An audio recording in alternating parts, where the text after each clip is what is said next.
It's the weekend, and you know what that means. It's WWND.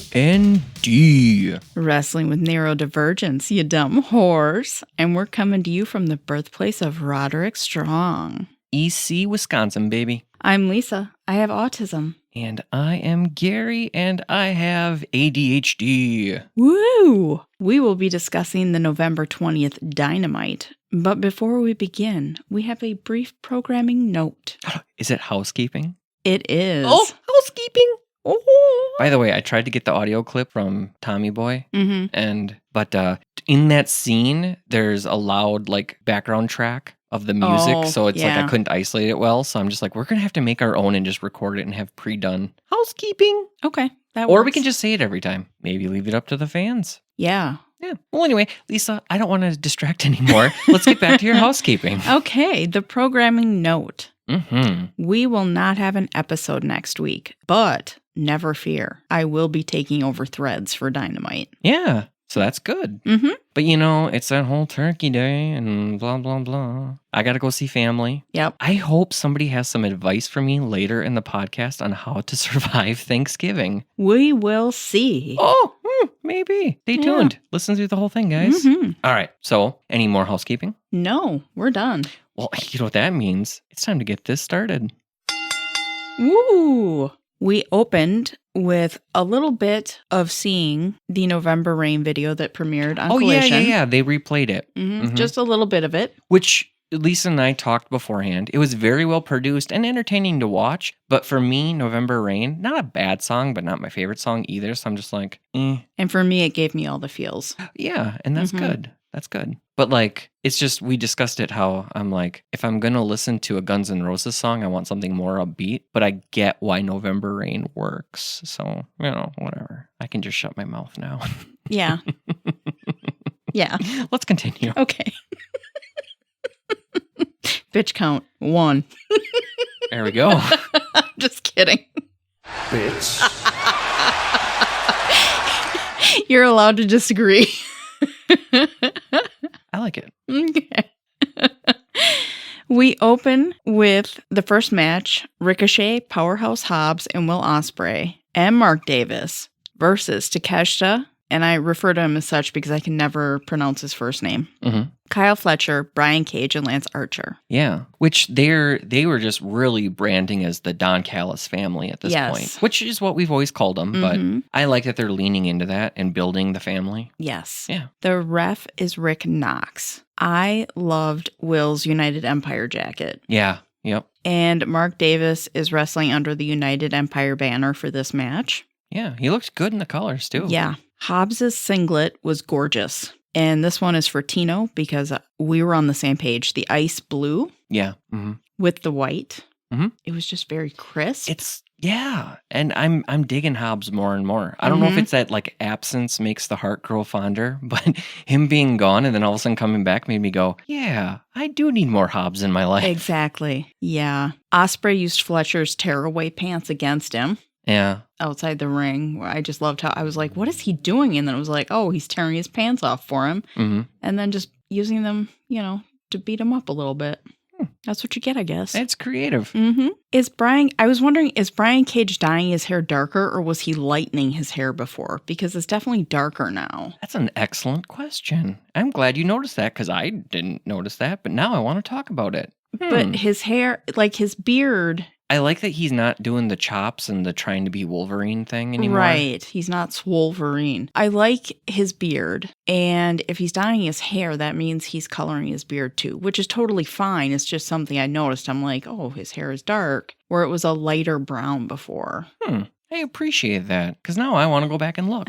It was definitely a lighter brown. But fans, shout back at us. If you've got some opinions, let us know. I mean, it looks good on him. Yeah. I mean, both colors looked good. I 100% dig his new vibe. Mm-hmm. Way more than I did the other one.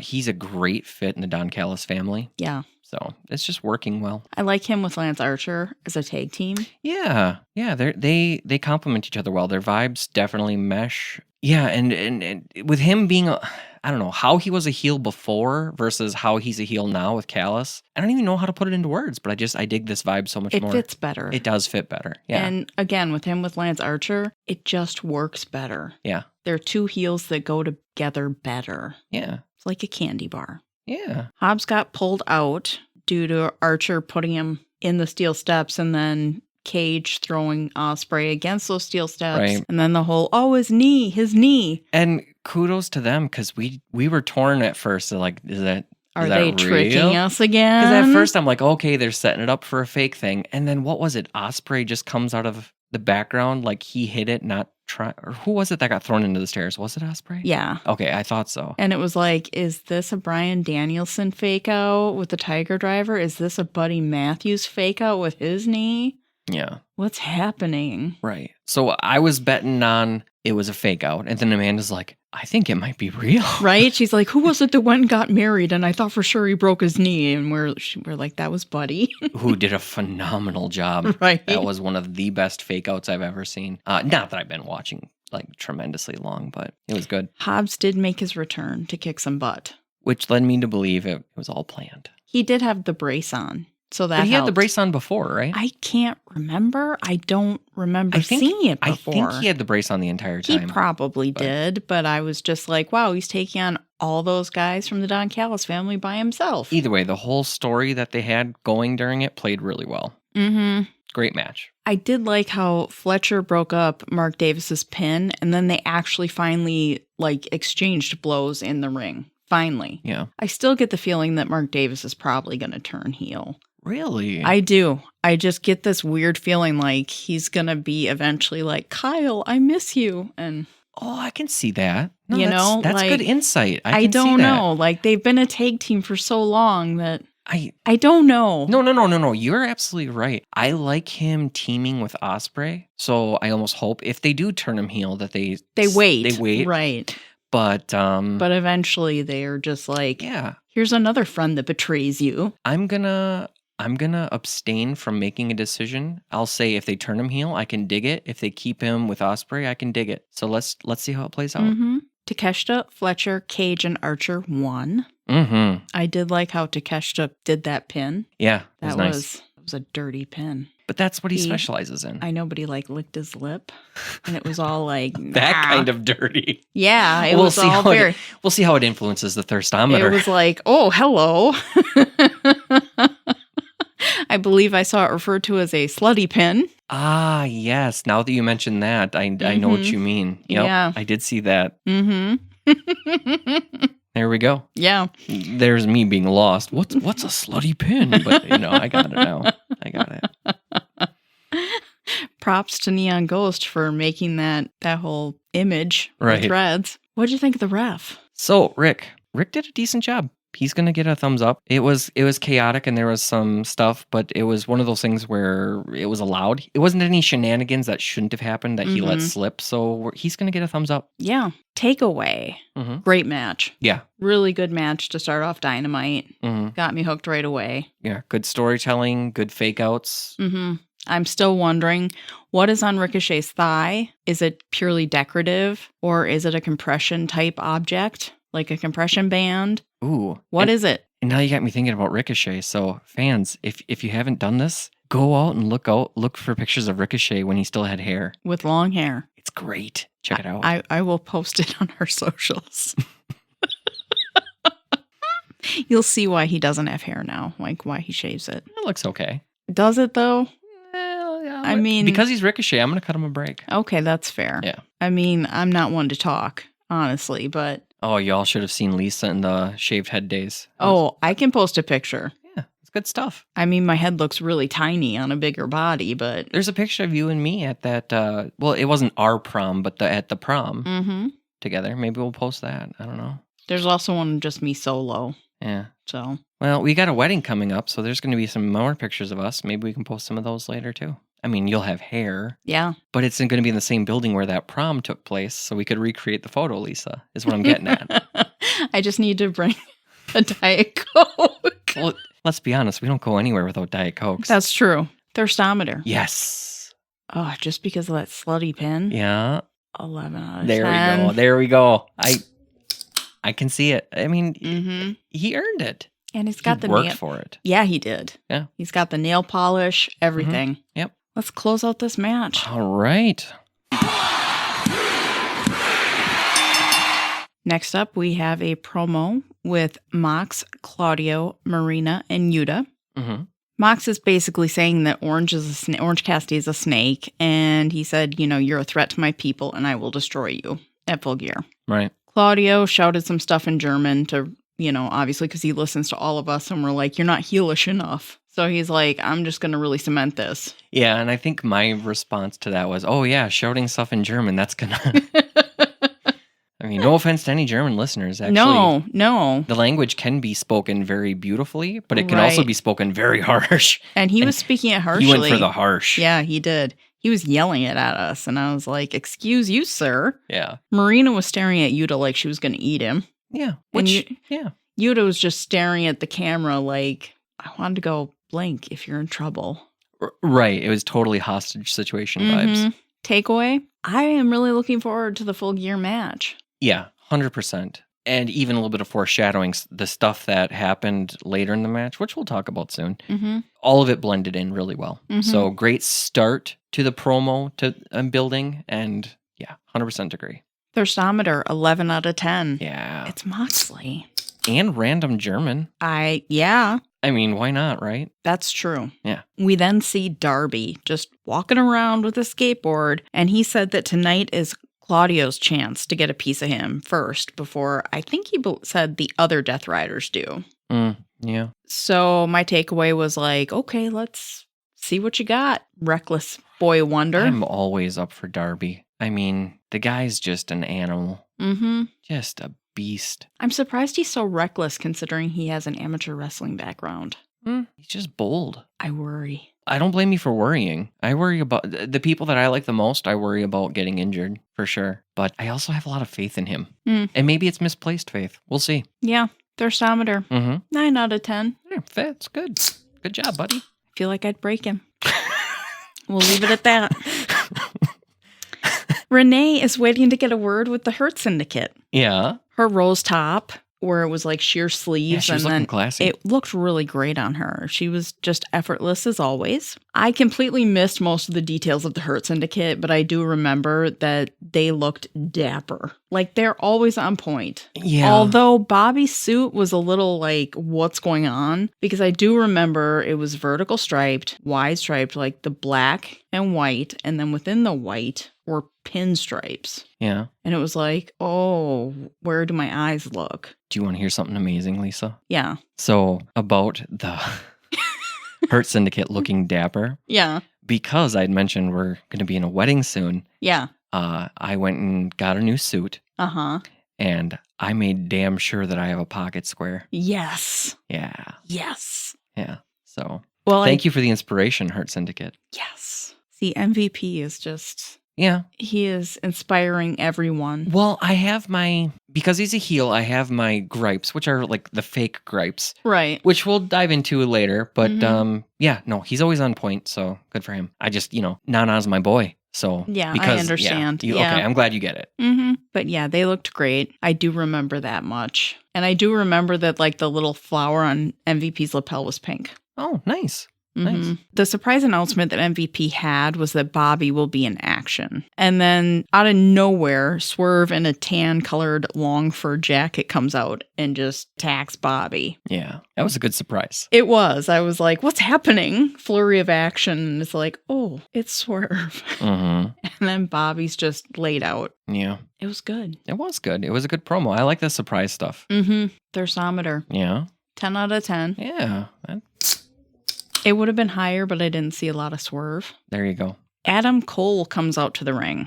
Okay, his hair is wet. Yeah. Okay. He is very orange, but his hands are white. Back to that spray tan. And I know the fans are seeing it, but good Lord. Are they just doing it to like razz us now? I don't know, but some fans are speculating that it may indicate he is still a heel. Interesting. Mm-hmm. I never would have considered looking into it at that level. Mm-hmm. Huh. What about it? What history does that when he was a heel, he had the awful, awful spray tan as well. I'm with, okay. Mm-hmm. What about the other people that are having terrible spray tans right now? They're just victims of circumstance.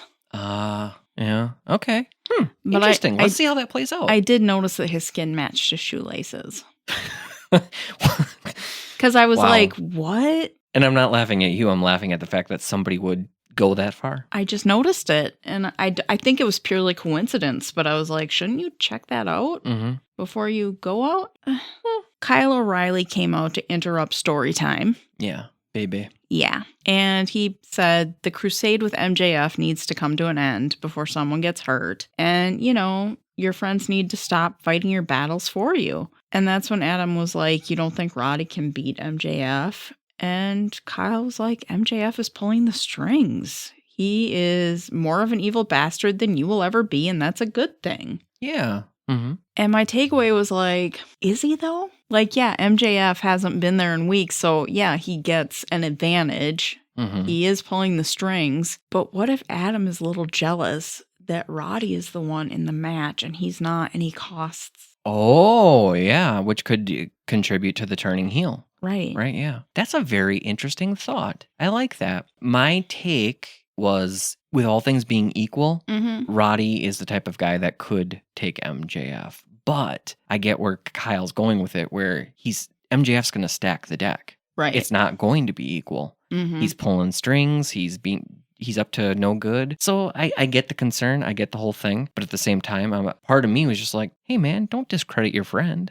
But I get what he meant. Now, your setup for a possible heel turn, that'd be fun. I'd like to see that, but we'll see. We'll see what they have in store. I would like to see it. I really would. Because I think the whole MJF versus Adam Cole thing, it needs to end because they lost all momentum for it, I think, when Adam Cole accidentally injured himself. Yeah. It just kind of, it was just, the storyline was kind of a... Well, I tell you what, though, your take on it, your hypothesis has me intrigued, and now I'm actually more into it. I want to see where this goes. Oh, and also maybe he's more orange because the cadaver bone in his ankle is doing like... Well, you're thinking like it's a fake jaundice? No. Oh. It's the cadaver bone picking the color. You know, like the horror film where the guy's got, you know, the serial killer hand. You know? Okay. That'd be a fun take. Right? I'm all for the silly stuff. He can just blame it on the cadaver ankle bone. There you go. And just be like, it's not me. It's my ankle. That'd be fun. That'd actually be really fun. I think he should just go on his Twitch stream and declare that. That would be awesome. I'm for it. Thirstometer. I'm going to go 9 out of 10, but that's only because of it was Kyle O'Reilly showed up.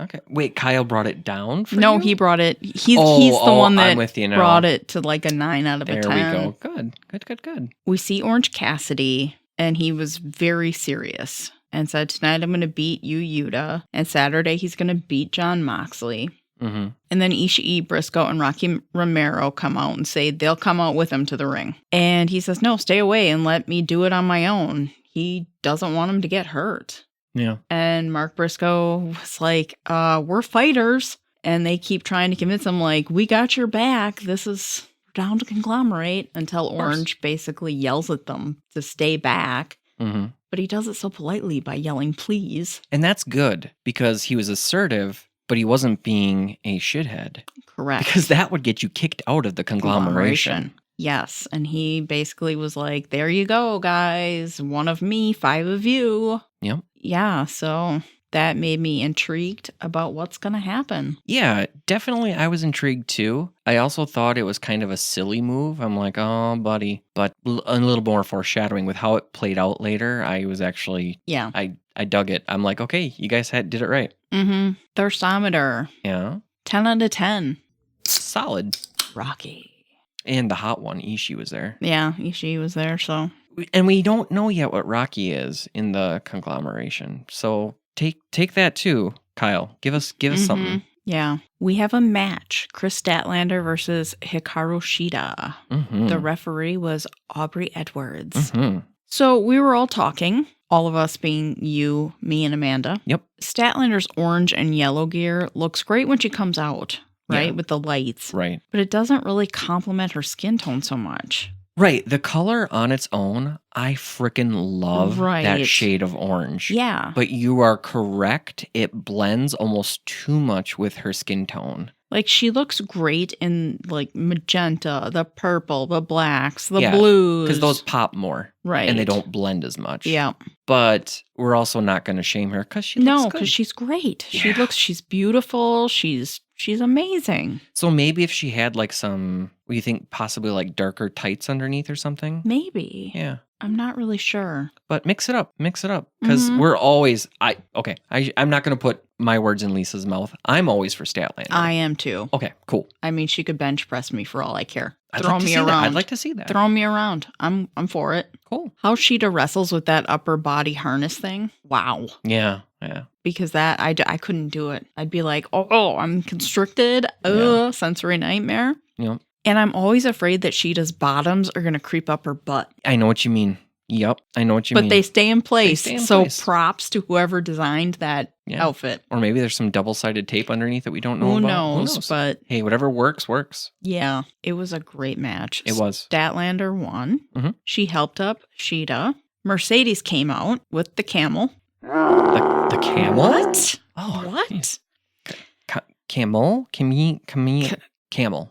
We think it's camel. Yeah. Mercedes had a necklace on with a chain that went to a belly chain. That would bother me so much sensory-wise. I can see that. And Amanda did not care for her sunglasses. No, because they had like the little dangly chains. They were tinted enough to be considered sunglasses, right? Well, either way, her glasses, her eyewear.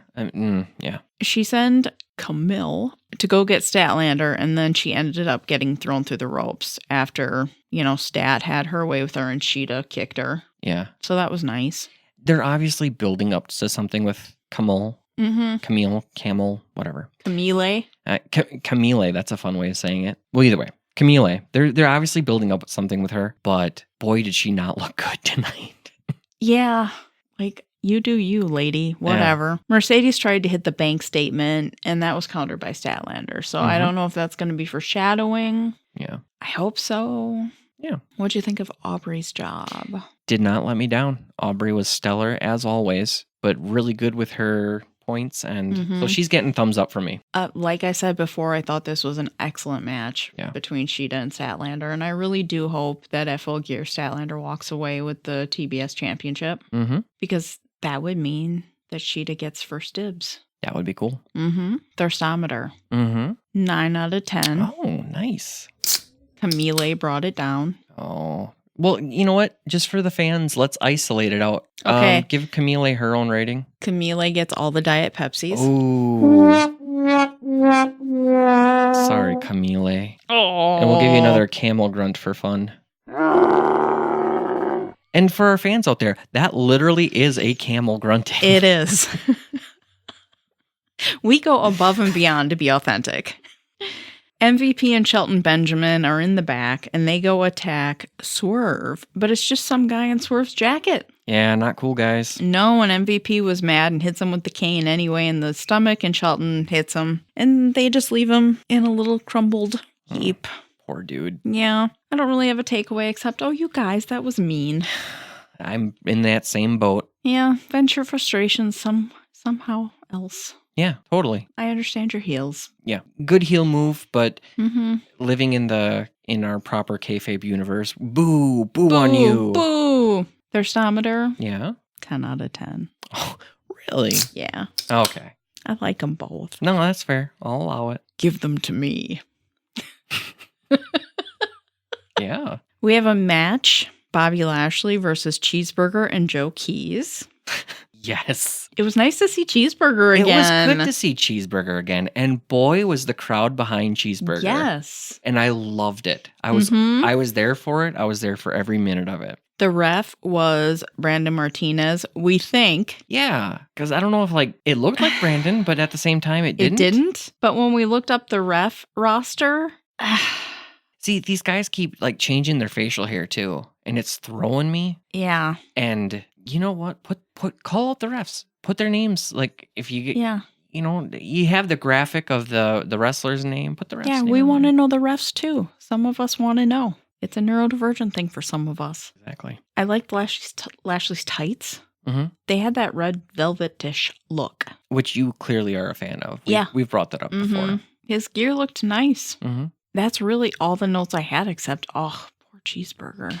Right. And that was more just my takeaway. It was a great quick match. A great way to really showcase Lashley because he's just starting out. Right. So, I mean, those little local talents. And you know what? We need something to showcase local talent. So why not? But just how the crowd backed Cheeseburger, that made me happy. So all around, great match. Yeah. And, of course, Bobby Lashley won. Yep. All of a sudden, Swerve's music hits. And Nana came out with a chair. He leads Shelton Benjamin up a ramp and into the back. Swerve comes out from under the ring and attacks MVP and Bobby. Yeah. He is wearing tan. Swerve is. It's almost like a desert camo. Desert camo tan, that kind of color scheme, color pattern. Yeah, and we decided that he could pretty much pull off any color at this point. He pulls it off really well. Yeah. Because I'll tell you right now, it would make my skin look weird pale. Like washed out pale, yeah. It wouldn't look good on me. It wouldn't look good on me either, but he just is like, wow. Yeah. What'd you think of possibly Brandon's job? Well, possible Brandon did a possible good job.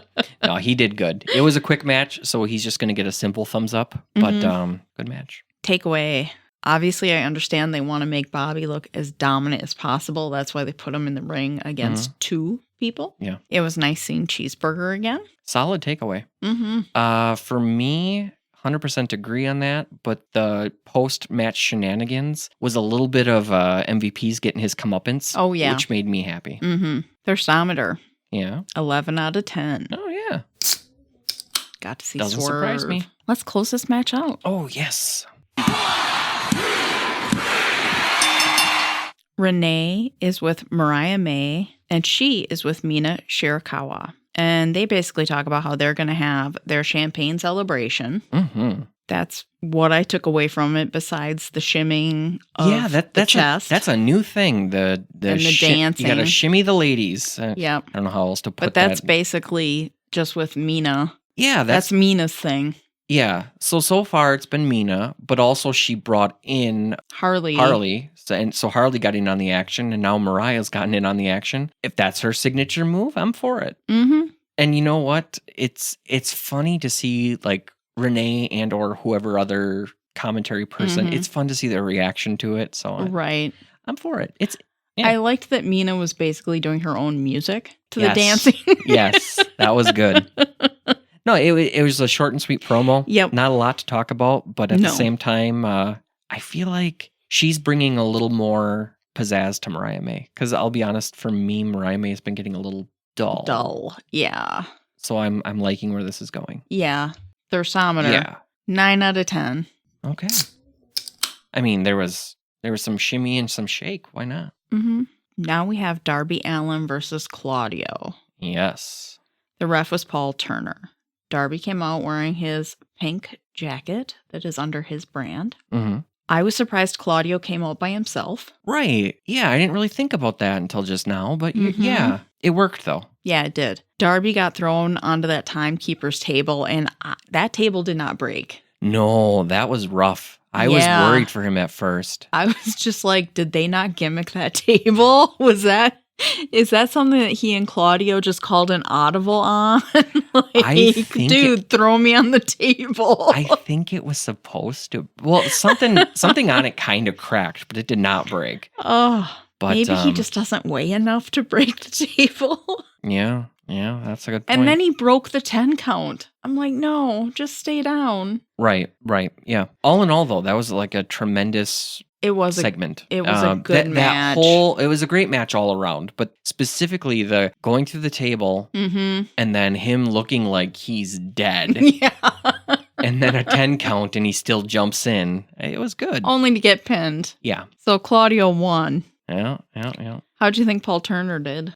He did a great job on staying with them, but then ultimately he's like, I gotta count. Yeah. The whole thing worked though. Paul did great to contributing to the match, so he's getting thumbs up. Again, I am surprised that all the Death Riders stayed away from beginning to end. Yeah. But then again, it also speaks to Claudio's his own man. He can do it himself.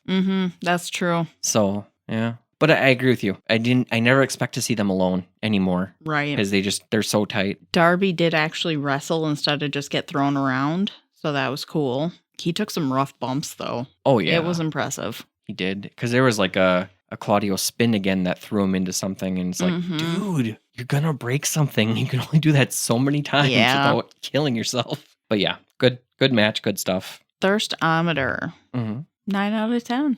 Okay. Renee is with Private Party, and she wants to know what their strategy is going into this 4-way match at Full Gear. And they were like, we can't tell you what our strategy is. You'll just have to watch. And then the Costco guys show up, and I have no idea who they are because I got rid of TikTok. Yeah, I only know from other people talking about it. I do not watch them on TikTok. I don't really care.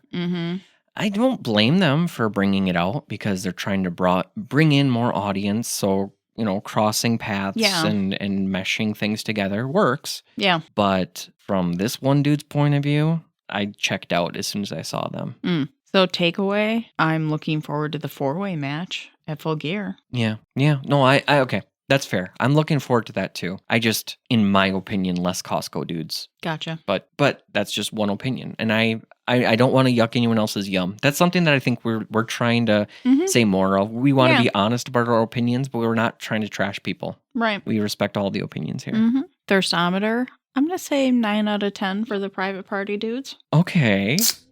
And I'll ask, what do the Costco guys get? Well, nothing because there's a kid involved. There's a minor. That's fair. So I'm going to... It's just nothing. Nothing. Nothing. No Diet Pepsis, no Diet Coke, nothing. Yeah, you guys just are people. Yeah, you're just people. Good for you guys for being people. A dad and his son. Aw. Yeah.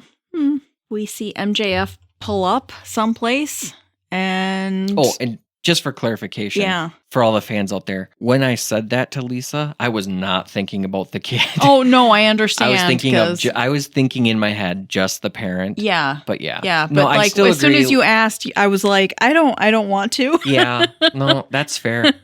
And good for you. And good for us. Yeah. This is a good podcast where we don't try to... We're wholesome. We're wholesome. Wholesome as heck. Yeah. So MJF pulls up and then, he throws some change. Yeah. And makes somebody go get it. Yeah, like some homeless dude or something. Yeah. And he's just like, go get it. Yeah. Instead of just putting it in the guy's cup. Right. Like, oh, MJF. That's such an evil move. He did, though, to his credit, have on a really nice floral jacket. Yeah. Let's pivot. And he had a nice car. Yep. He had a black dress shirt on, black dress pants. Looked really great. And he, of course, then brings up Roddy's past, his family's past. Calls Roddy trailer park trash, all this other stuff. And it's like, okie dokie, dude. And, about Roddy, his parents being addicts and how his mom shot his dad. Yeah. Okay. And then I was like, is he trying to be Christian? How soon before Christian is like, good point. Hey, Roddy. Yeah. Interesting. Do you need a dad? That would be fun. But then I'm like, no, because Roddy has Matt Taven. He's already got the dad energy. He's got the big DILF energy. The big DILF energy. We go from just claiming that we're wholesome to talking about big DILF energy. That's us. Take it or leave it. Dads will live. Dad's gonna live forever.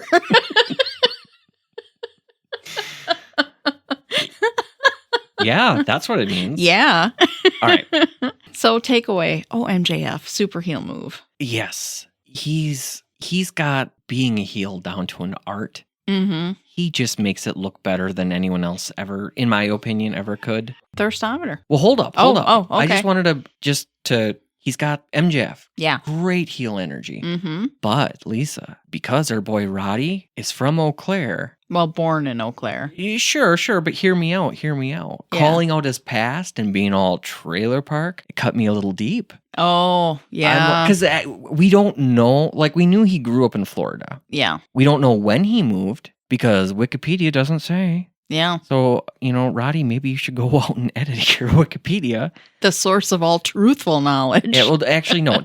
Forget that noise. Come on the podcast. Yeah. We'll interview you. We'll talk about it. But anyway, either way, any shade thrown at Eau Claire, them's fighting words. So I was like, hey, man, knock that crap off. I thought I saw a single tear run down You did. down your face. You did. Yeah. Okay. Now Okay. let's talk Thirstometer, 9 out of 10. Yeah. It was that floral jacket. Yeah. Renee is with Big Justice and Big Boom AJ. It was a promo, but I do think you all should go out and look up QT Marshall's diss track Yes. because he is having fun with it. And, you know, So they're going to wrestle, right? And when is that? that's on the Zero or the pre-show. Okay. Thirstometer, not going to happen. No thirst, guys. Nope. And there's no sound for a no thirst because it's just silence. Yep. Okay. Actually, that was a good sound. Just.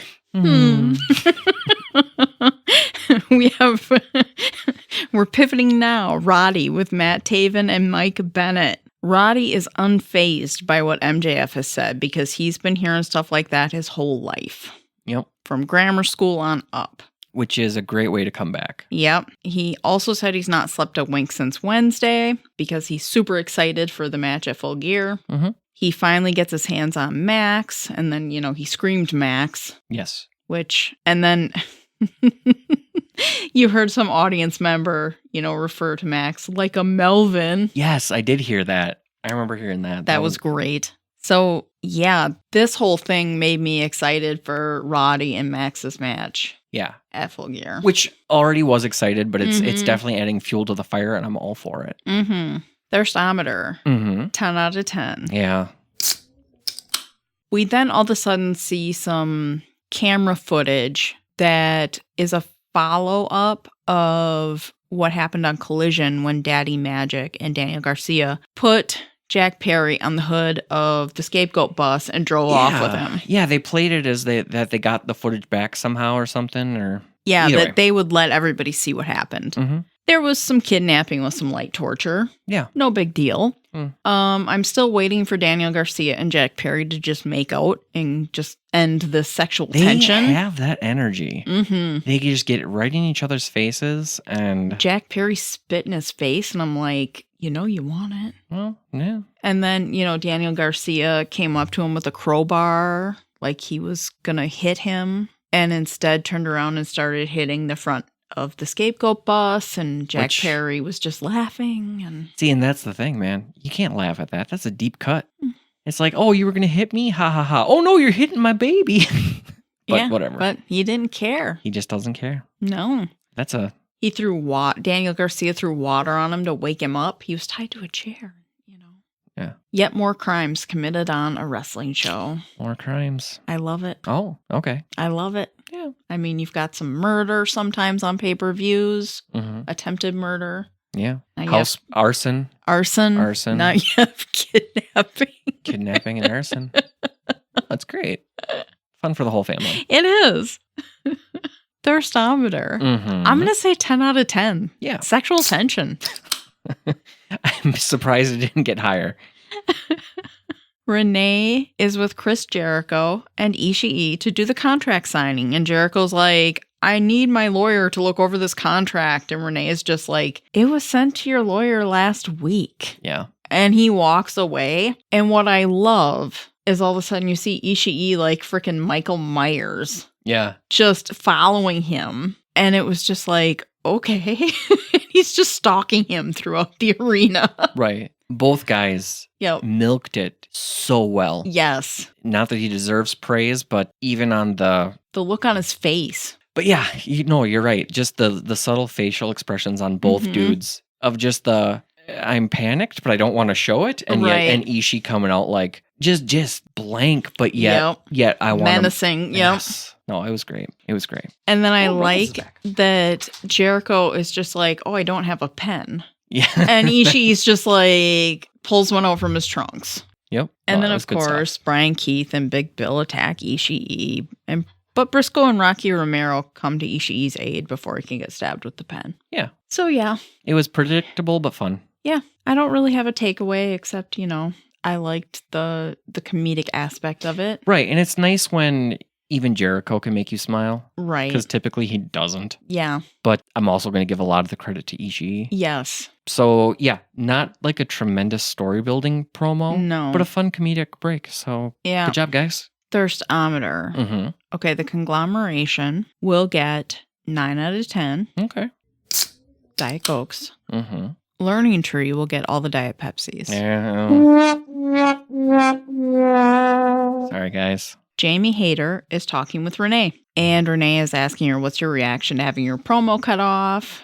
Mm-hmm. And Jamie is just like, I don't understand why. I have, I've never spoken with her, meaning Julia, etc. And then all of a sudden she gets cut off again. Yep. And we hear Brody talking, about all this stuff about how it's time to come home, etc., etc. And we get another Julia vignette. So I don't know when she'll make her return, but I'm super excited. Yeah, I'm almost wondering if it's going to be during Full Gear. I don't know, but I'm excited. Yeah, they're definitely building anticipation in a great way. Mm-hmm. Yeah, so it would be fun if there was something at Full Gear. Yeah.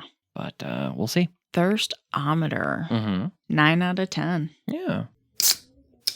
That leads us to our main event. Oh, yeah. Orange Cassidy versus Wheeler Yuta. Ref is Bryce Remsburg. I have just noticed, and I don't know how long this has been going on, that Orange's background entrance screen on the Titantron is black with white writing instead of being white with black writing. Nice. So that must be going with the whole Blood Orange Persona Maybe. Thing. Or the weird IT person in me says, oh, they switched their theme to dark mode. It's not that, but I see what you're talking about. As someone that keeps their phone in dark mode all the time, yeah. Yuta went after Orange before the bell rang, and then it was off. And I do like seeing this really aggressive Yuta, where he's biting Orange Cassidy. Yeah. And at one point, Yuta did get in Bryce's face near the end of the match. Yeah, definitely some heel action, some strong heel vibes. Yeah. And Wheeler came out by himself. Wheeler got a chair, and you were surprised by Wheeler coming out by himself? Yeah, I was. You were expecting the entire Death Riders? Mm-hmm. Yeah. No, I'm with you there too. So maybe that was a gimmick tonight. He is still wearing Bryan Danielson colors. Oh, Wheeler is. Yeah, good point. The gear he's wearing is the same gear he was wearing when he and Bryan took on, I believe it was Claudio and Pac. Oh, sure. And he matched Bryan's gear. Mm-hmm. So, yeah, there's definitely something there to read into. Correct. So I am wondering, maybe it won't be Orange Cassidy that dethrones Mox. Maybe it won't be Darby. Oh. Maybe it will be Wheeler. Interesting. That would be fun. You know what I'm like? It's coming from inside the house. Yeah. Finally Wheeler has enough. I was thinking Wheeler would play some part in it. Uh-huh. But you're thinking he'd be the main guy? Maybe, eventually he just has enough. And, I think Mox will reign for some time. And eventually it'll be Wheeler that's enough of this. And he's the one that takes out Moxley. That would be fun. I don't know if he'll be a heel or a face, but... No, I could see that. I could see it, and I'd be there for it. So I like what you have to contribute there. Because he's really developing. I think they're really... Yeah. No, that's cool. That'd be something that'd be good to see. Yeah, I guess I assumed that they were going to really have Orange Cassidy shine, but who knows? I mean, they've got to do something really interesting because Nick Jackson is hurt. Oh, he is? Yeah. Okay. How did I not know that? Or maybe I did and I just spaced out for a bit. That's why it would be really funny to me to have them do a Zoom meeting. I just think the whole situation would be interesting because I still want to know what Matt and Nick Jackson were shredding. And I still think it has something to do with Jon Moxley. Yeah, I've heard that theory thrown out on podcasts and that on was threads, my first thought when I saw it. No, I'm agreeing with you too. It didn't jump in my head right away, but as soon as somebody said it, I'm like, that makes sense, and that's all I can think about now. But that jumped in my head right away. If they took it somewhere deeper, I mean, I'm for it. Let's see where it goes. Right, because I was like, oh, I bet it has something to do with Mox. And now I'm just like, okay, now that Nick Jackson is hurt, how long is he going to be out? So is this going to throw a wrench in continuing that possible storyline? So now we got to do something interesting. Yeah. How can we do that? Make Wheeler be the one to dethrone him, maybe. But I do think you got to let Mox reign supreme for a while. Okay. You got to let him wreak havoc. I don't disagree with that, but it's definitely not my preferred way, if that makes any sense. Yeah, I get that. It's not what I want to see happen, but at the same time, if that's what happens, I'll be there for the ride. Yeah, because for me, I don't think Mox is being a bully to be a bully. For me, Mox is going, I love this company so much and it's done so much for me. I need to know that you're all going to be able to carry this company when I'm gone. Right. And so I'm trying to prepare you. And I can see that take. So it's this weird, and I like But this. he's just doing like a twisted. Right. My take is I think that he thinks that. Right. Like he thinks this is the way to do it. Right. But when normal people are like, that's not how you do it, John. Right. And I don't like seeing the bullies win, but at the same time I get the need for heels. Right. Like we were talking about this a while ago where it's like I love how MJF does it where even when he wins, you can see how clearly he's just slimy. Yeah. So that plays well in my head. Mm-hmm. But I wish there was something to really stand out of, yes, Mox is being a heel right now. He's being a bully, but it's not a good thing. I don't know. I don't know what the takeaway is. I don't know how to balance it in my head. It's my own weird rules that I have in my head. See, for me, I see that it's not a good thing. Yeah. You know, I don't know if that makes sense. No, it does. It does. Yeah. It's just that I'm a big fan of Mox. So. Right. And I get that. And again, sometimes you're going to love a heel no matter what. Right. And maybe that's just I haven't warmed up to this heel yet. Maybe that's it. That could be. Well, we'll see. Mm-hmm. I'm still here for the storyline. Oh, yeah. Well, Wheeler got a chair. Mm-hmm.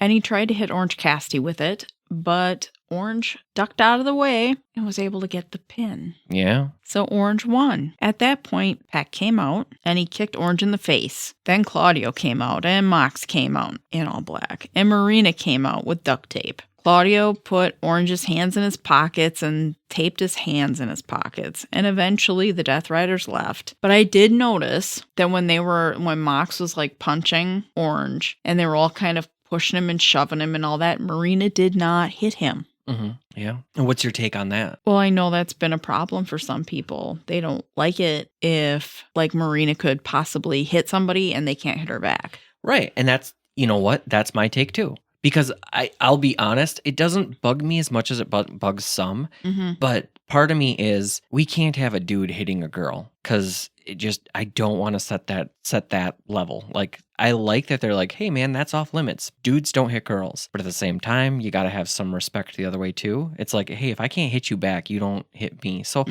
balancing that out to appease some of those people that it's troubling them in their heads, I'm all for it. I mean, good for them for balancing it. I wasn't as strong against it, but I'm also all for it. Right. If that makes sense. Yeah, it does. Okay. Eventually, the Death Riders left the ring and the conglomeration came out. They freed Orange Cassidy's hands and he stood up, put his hands in the air as he stared down John, and then he put them in his pocket. Yeah. So how did you think Bryce did as a ref? Bryce got 2 thumbs up, and here's why. Mm-hmm. Number 1, he was cool and calm when Yuta was being a putz. Mm-hmm. Number 2, he just had some great hand motions that he was doing where he was like, I don't know, like he was addressing the moves somehow. And maybe there's actually a ref thing to it that I don't know, but either way, I was all in. Mm-hmm. And it was such a good match, but he played a good role in the whole thing. So he's getting 2 thumbs up. Nice. I thought it was a great match. I like the build-up. Mm-hmm. It makes me I'm really looking forward to Full Gear as a whole. I'm looking forward to their match. Mm-hmm. I got to say, for me, the post-match thing was stupendous. I think the ultimate, like, F you to someone is like when they try to just destroy you and you just be like, I'm still standing, bro. Mm-hmm. That was, so back to where I thought it was foolish, where he told his friends not to come out. Mm-hmm. It played out in the end. Yeah, it did. Where he proved he was strong enough to do it on his own. Yeah. Thirstometer, I'm going to give it an 11 out of 10. Yeah, fair. I agree. Let's close this match out. All right. CTE alert, 0. Good. Let's keep it that way, guys. Bitch count, 0. Bad. Let's bring it up, guys. We need Okada. Did you have a wrestler of the night? I did. I put down Orange Cassidy. And because it's, sandwiched, it seems, but I had that picked a long time ago. Mm-hmm. And it was specifically just how he took the bumps, but then at the end said, I'm still standing, to show all the rest of the people, like, hey, we can stand up to this dude. Even one dude can take him on. And I applaud that. I like it. Mine was Kyle O'Reilly because he was trying to talk some sense into Adam. Solid point. I like your style. Thank you. Who was your ref of the night? My ref was Bryce. It was those cool hand motions and not letting Yuta take over that really drove it home for me. So nice. He gets the ref of the night. Who was your D-bag of the night? Well, my D-bag of the night is going to be MVP. Oh. And it's strictly because, hey, once you realize it's not the person you're going for, you don't hit them. That's assault. Yeah. Mine was Jericho, only because once he got Ishii in the ring, he positioned him in a way so that Brian, Keith, and Big Bill could get their hands on him. That's assault, man. Let's get on to the meat thermometer. Oh, let me tell you. What did I hear something sizzling? Yeah. Ooh. Yeah. This was a meaty day. It was. So let me give you a little meat recap first. So it started out crazy strong with the meat. We had Davis. We had Hobbs. We had Cage, as in Brian Cage. We had Lance Archer, just right in the beginning, just meeting it up. I got to say, for me, I never really saw Davis before. So I've heard he shed some pounds. I thought he did. Yeah, and he was looking good. So I really have nothing to go on before, but still, he was looking great. And he added to the meat. And then later, we get Bobby Lashley, some phenomenal meat. And even though the dude doesn't fit the body profile, if you make your name Cheeseburger, you're in the meat rundown. Yes. So all in all, great meat. We had, because in the first one, the quality was really in the first match, but throughout the night, there was definitely quantity. And I don't want to downplay Lashley, but it was a quick match. Yeah. So we're going to say medium well. Nice. Yeah. You can't argue with medium well. No. You got to take it. But could have there been a little bit more? Maybe. Yeah.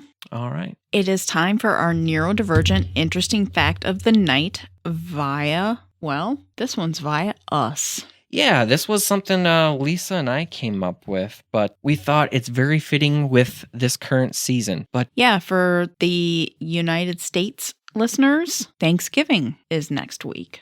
Yes, it is upon us for sure. And we just thought we would focus on Thanksgiving. Oh. Oh, the audience likes it. Oh, yeah.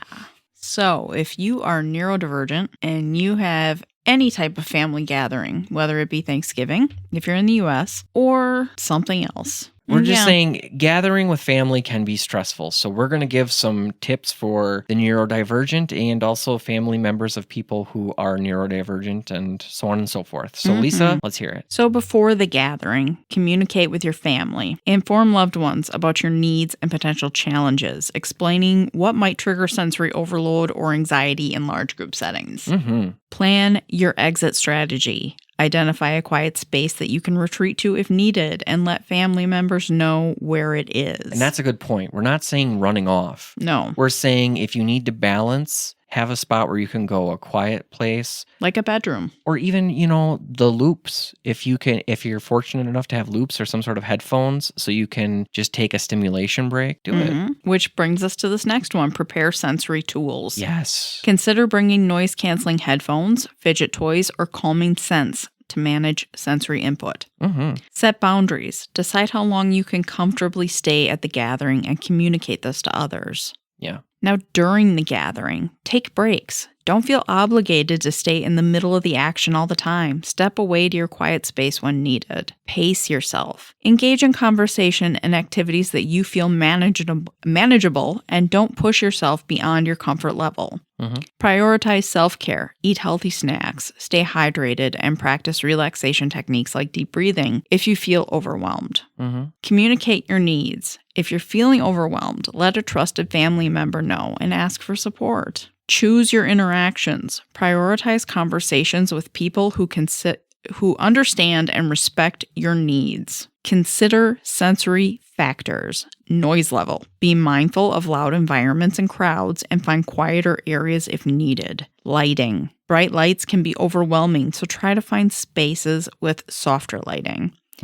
And touch. If physical contact is overwhelming, let people know your boundaries. Yeah, good stuff. Now, this next section is for family members supporting a neurodivergent person. Yeah. Be patient. Understand that navigating social situations can be challenging for a neurodivergent person. Offer choices. Give options for activities and food to help them feel more in control. And about the food too, I mean, if you have the means, you can bring your own dish. Yeah. I mean, get approval. You don't want to offend anyone, but if what you really want is grilled cheese sandwiches, why not bring some grilled cheese sandwiches? That goes along with the communicating your needs. Absolutely. Respect their boundaries. Don't pressure them to participate in activities that make them uncomfortable. Educate yourself. Learn about neurodiversity to better understand their experience. There are a lot of resources on the web.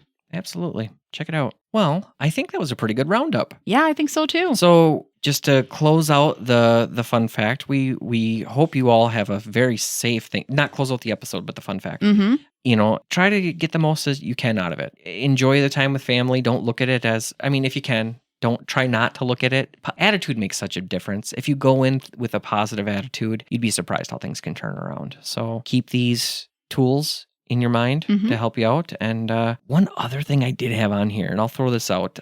Nobody really needs their blood pressure to spike. Avoid the hot topics. Politics, money, religion, sex. Just walk away when those are brought up. Yeah. Because everybody's always got that one relative that wants to talk about that stuff. Just walk away. And in my opinion, that doesn't belong at Thanksgiving. But to each their own. Yeah. I'm lucky enough where my family actually doesn't. Our gatherings are pretty good. Yeah. All right. Well. So again, please follow us on social media. We're on Threads, Instagram, Facebook. And those all have the WWND pod handle. Yep.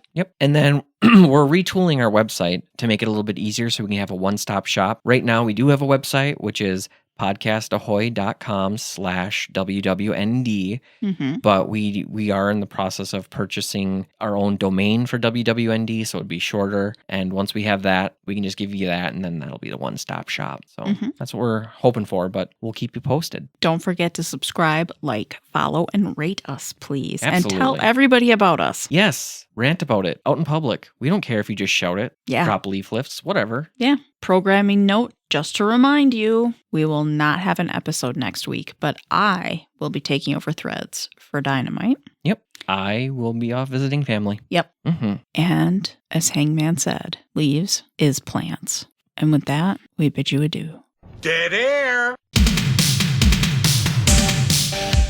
Thank you for listening to WWND, Wrestling with Neurodivergence, a Podcast Ahoy production. The producers of WWND are Lisa Rudd, Amanda Putnam, and Gary Putnam. Recording is done by Gary Putnam. Editing is done by Lisa Rudd.